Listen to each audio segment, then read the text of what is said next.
try not to jack the font up too much because it's going to probably screw my slide layout out, but here we go. My name is Matt Stubenhofer, and we're going to go crashing into MySQL Workbench, and the claim was we were going to do it in 7 days. So a little bit about me. I'm actually a project manager in a construction company. I work for a small plumbing contractor here in town, and that's mattstub.com is my portfolio. You can find me on Slack, Twitter, GitHub at mattstub. If you want these slides for any reason, they're not technical by any means, but if you want them, you can find them at mattstub/SQL-talk. So, learn MySQL in 7 days. Who here actually thinks you could learn SQL or MySQL or anything in 7 days? Nobody. One guy. Good for you. One girl. Thank you. I read it and I was like, this is fantastic. I'm going to learn all this great stuff in 7 days. Kind of. So you're probably wondering why a guy in construction even wants to go down the rabbit hole of learning MySQL. We'll just start with construction. If anybody's not familiar with it, it's very archaic. I started getting into coding about 6 months ago, and it was because there is no technology that's worthwhile in construction. It's all very overloaded. It's hard to use. Trying to teach some guys who don't know how to use their email, how to use a software suite is incredibly painful.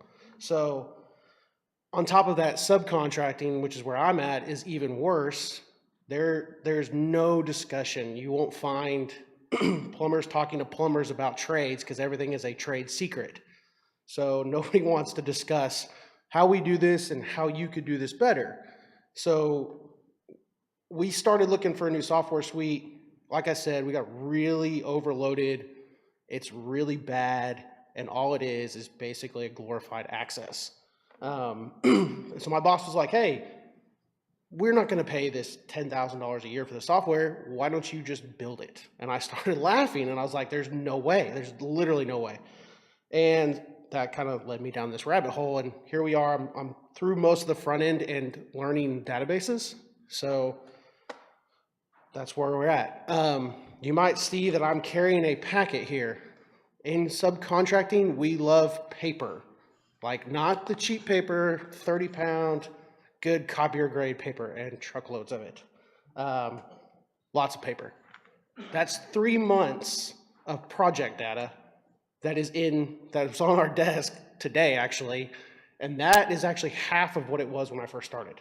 I think some of those piles were 2 inches thick. So, and this is just stuff that we keep that's worthwhile. I mean, that's not even the stuff we threw away. So, this is my database in all good terms. This is how it was when I started. We were doing 15 projects a day, 15 projects ongoing at a time. There's 2 PMs in the company, and this is how we manage everything. Anybody see some relevance? I mean, that's pretty much a database if you're going to put it on a piece of paper. There's pay requests and payments. There's contact information and permits. But this is how we tracked it, and it was horrible. So we went to a book, then we got into the software suite. Now we're trying to go better, I guess. But this is why I got into databases, basically, or trying to learn it. So back on track, Guru99.com is kind of like a W3 Schools. They have a bunch of crash courses, like 7-day classes in SAP software, ethical hacking, databases, all that good stuff. Here's how it kind of worked, the syllabus-wise. They send it to you in 7 emails. If you know somebody who's trying to get started, I know there's a lot of beginners here. If you're not familiar with MySQL or even SQL in general, like this is a good intro. It's going to go over database design, kind of get you into normalization a little bit. And what I found really useful was the first couple topics. Learning the syntax, at least the basic syntax, is kind of easy, I think.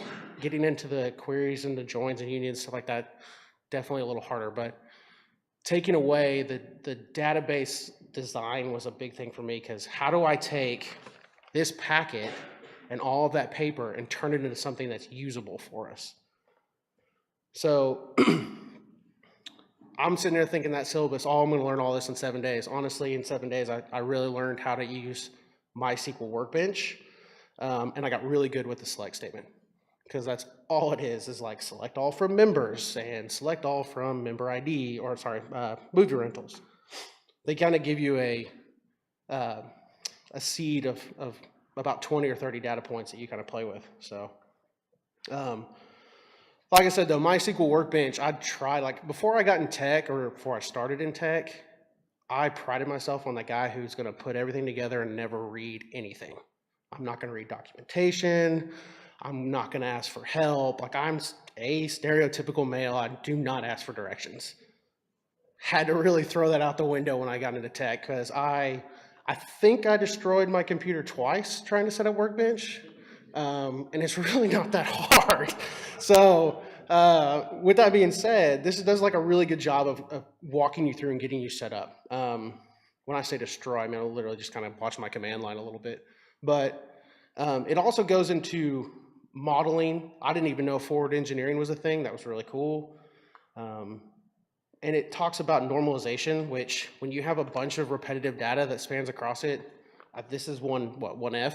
I don't even think it ranks on a normalization scale. So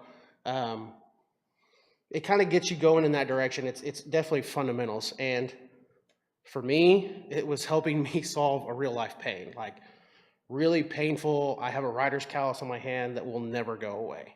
I have written so much in the last 3 years. So it gives a good, like, for people starting out, it's a great course for building blocks, and also it turns all that paper, it at least leads me down the path of making that into data points. Because if you're a data guy and you're watching somebody throw away 2 feet of paper, and we're not talking like an email from a project manager, we're talking about this is how much this cost, and this is how much we made.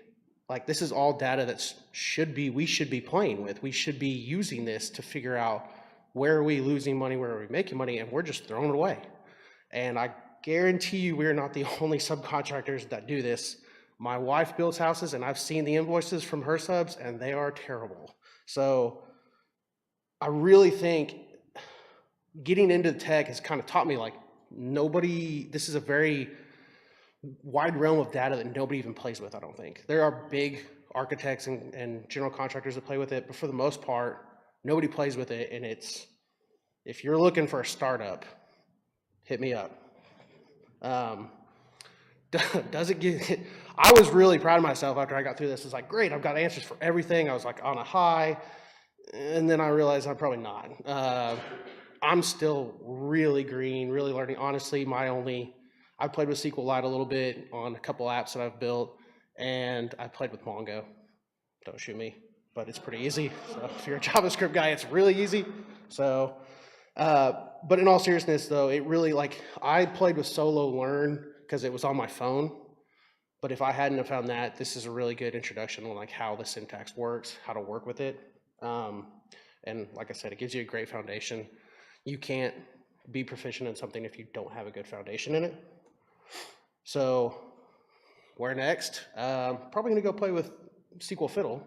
And if you have any other good resources, I would love to know. So anybody have any questions? No?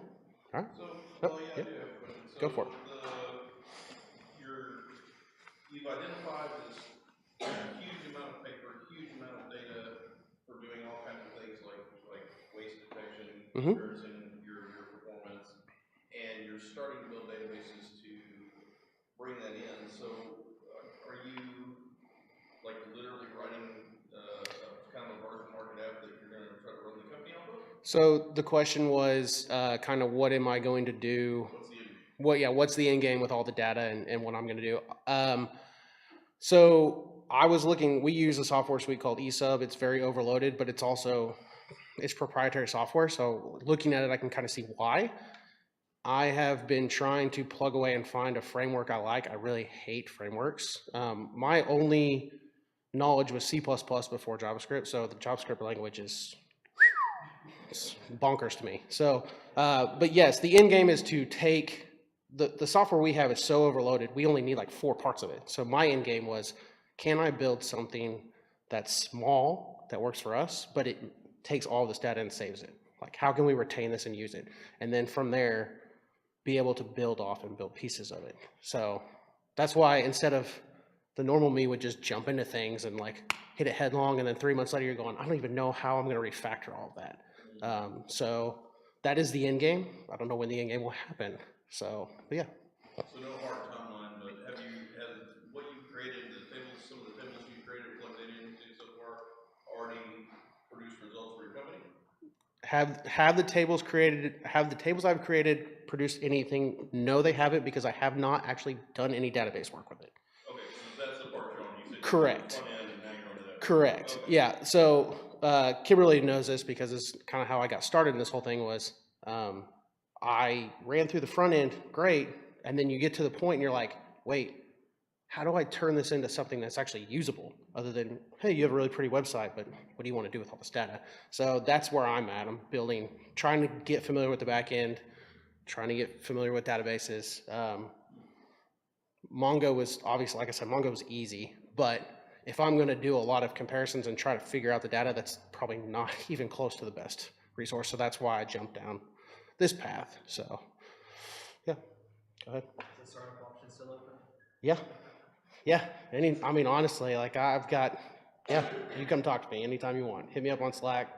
You can probably find my contact information anywhere. So, I can try to. okay, that'll work.